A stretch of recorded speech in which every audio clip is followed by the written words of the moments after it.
falahu ajruhu inda rabbihim.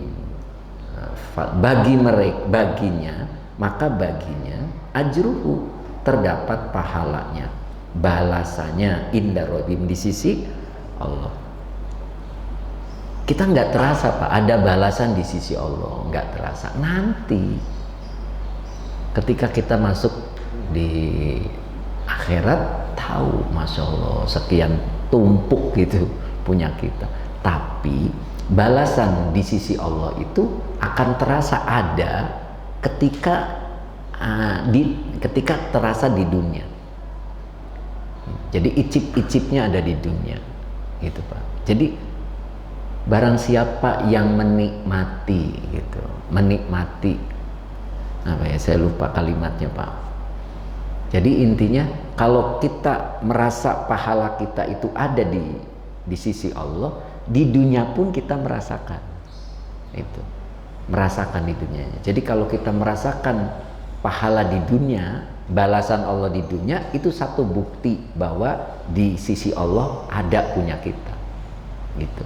Apa cirinya Ustadz? Cirinya kehidupannya membaik, gitu. Orang kalau kehidupannya mulai membaik, itu nikmatnya, apa namanya, persekon, DP, Allah beri sebagai tanda bahwa pahalamu ada di sisi. Ini aku beri. Makanya biasanya itu menjelang akhir hayat, gitu Pak. Ya, tapi Bapak jangan ini juga, saya kayaknya tambah enak, jangan-jangan sebentar lagi. Ya itu nyambung ya. Nah, jadi ajruhu inda rabbihim ay sawabu amalihi, sawab pahala, balasan amalnya. Apa itu? Al jannatu, surga. Surga ada berapa Pak? Surga ada berapa? Ingat? Ada dua. Ada surga yang dianugerahkan, yaitu di dunia. Ada surga yang dijanjikan di akhirat. Nah itu balasan amal, ai thawabu amalihi, balasan amalnya adalah al jannatu, surga. Nah surga itu ada dua.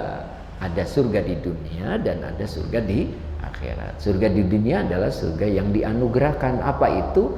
Ar-ridho bil qadha. Ketika kita hidupnya ridho dengan ketetapan Allah, berarti kita sudah menikmati surga di dunia. Itu satu bukti bahwa pahala yang ada di sisi Allah ada. Nah sekarang hidup kita menerima enggak? Kalau hidup kita menerima apapun yang Allah tetapkan, berarti kita telah mendapatkannya, surga di dunia. Tapi kalau mengeluh, jangan mengeluh, tandanya belum dapat. Jadi surga yang dianugerahkan itu ar-ridho bil qadha. Paham ya? Jadi nggak mesti hidupannya mewah Pak.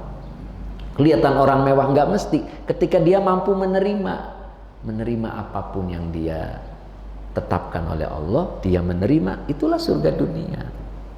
Surga dunia. Dan itu satu bukti bahwa pahala di sisi Allah ada. Nyambung ya? Ya, mudah-mudahan kita seperti itu. Amin. Nah, makanya di sini buktinya wala khaufun alaihim wala hum yahzanun. Nah, tidak ada kekhawatiran atas mereka, baik di dunia ataupun di akhirat. Kita kan masih banyak khawatir ya. Anak saya udah gede-gede, bagaimana masa depannya? Nah, itu namanya khawatir. Enggak begitu. Orang yang mendapat surga dunia itu dia nyaman dengan kehidupannya. Dia tidak risau dengan masa depannya karena Allah yakin pasti menjamin rizkinya. Lihat anak tuh tidur-tiduran, udah gede tidur-tiduran, kayaknya masa depannya bagaimana? Jangan, doakan. Siapa tahu rizki anak lebih baik daripada kita. Ngerti nggak Pak? Ya, saya ada satu jamaah saya. Dia risau dengan anaknya karena sudah selesai kuliah, masih di rumah. Bahkan kelihatan tambah males anaknya itu. Tidur, tambah males, risau. Nah, pas ikut pengajian, pas saya menjelaskan ini, dia mulai agak terobati. Nah, udah terus ngikuti, baru nyamperin saya. Dia bilang, saya mulai tenang Tan, alhamdulillah. Saya nggak pernah marahin lagi anak. saya nyaman. Sekarang dia di Riau anaknya, dapat panggilan kerjaan di Riau. Nah itu, jadi jangan pernah resah. Ketika kita sudah mulai rasa ridho, ikhlas, justru apa yang kita mau Allah tampilkan. Tapi kalau kita merasa tidak ridho dengan ketetapan Allah, justru kekecewaan terus yang akan didapat. Nah makanya ciri orang yang sudah mendapat surganya di dunia, wala khaufun, tidak ada rasa kekhawatiran. Jadi ngadepi kehidupan itu ya yakin bahwa Allah tuh mengundang saya untuk hidup, pasti Allah juga akan menutupi kebutuhan saya karena saya tamunya Allah. Ya, tamunya Allah, dan Allah adalah tuan rumah yang baik. Pasti dia menjamu tamunya selama 3 hari. Bener tuh Pak? Bapak kalau bertamu 3 hari itu dihormati sama tuan rumah.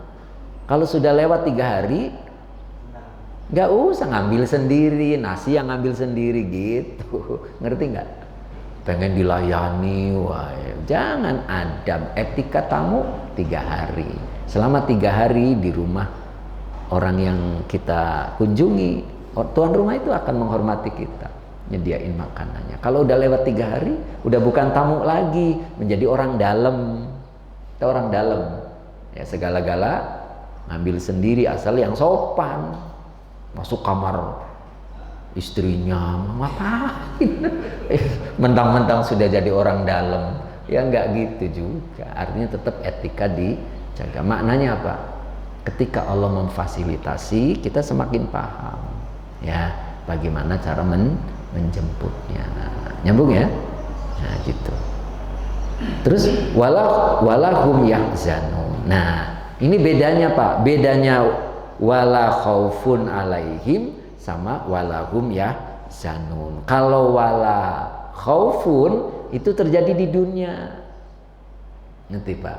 Tidak ada rasa kekhawatiran hidup di dunia, walaupun nggak ada bayangan saya dapat rezeki, jangan takut gitu. Itu wala khaufun. Nah kalau walahum yahzanun, dan pula mereka tidak bersedih hati. Nah kalau yahzanun fil akhirati, ngerti nggak Pak? Nah berarti di akhirat. Ya, orang yang dapat surga di dunia jangan khawatir, di akhirat pun bakal mendapatkannya. Paham ya? Nah gitu, itu yahzanun. Makanya pakai fiil mudore. Sudah terjadi belum? Belum terjadi.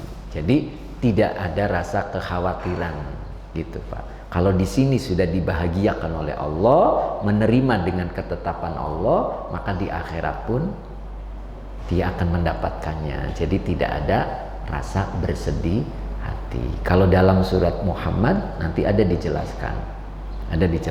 Yang dimaksud dengan yahzanun, khawatir dengan keluarganya. Nah, khawatir ketika mau meninggal, waduh bagaimana dengan hartanya, nanti anak-anak ribut enggak tentang warisannya. Nah itu makanya yahzanun, ya nanti bagaimana istri, jaminan kehidupannya seperti apa. Nah itu maka malaikat itu datang. Kalau dalam surat Muhammad jelasin begitu, malaikat datang untuk memberikan, menghibur. Nah, anak dan istrimu ada Allah yang akan menjamin kehidupannya. Nah dia baru ya, walal akhiratu khairul laka minal ula. Akhirat lebih baik daripada dunia. Akhirnya tersenyum. Itu meninggalnya tersenyum. Kenapa? Waktu hidup di dunianya juga banyak tersenyum. So, Bapak hidup di dunia banyak senyum, meninggalnya insya Allah tersenyum. Gitu. Kalau di sininya banyak mengeluh, nanti menjelang ajal juga mengeluh gitu ya. Kalau banyak nguap gimana Ustadz? Banyak nguap takutnya begini ya, makanya menguap itu kan setan masuk ya, pernah dengar ya? Makanya kalau menguap harus ditutup. Cara menutupnya gimana? Dibalik, nah, tangan kiri ya. Kita kan gini ya, begini Pak, dibalik tangan kiri. Nah itu adabnya, karena menguap itu hal yang tidak disukai oleh malaikat tapi disukai oleh setan. Ini, nah, makanya gini ya, menolak gitu. Ada doa kunut begini sama begini ya, pernah lihat? Boleh, begini-begini boleh, begini aja boleh, yang nggak boleh nggak sholat subuh. Malah duha, dipakai duha kunutnya gitu ya.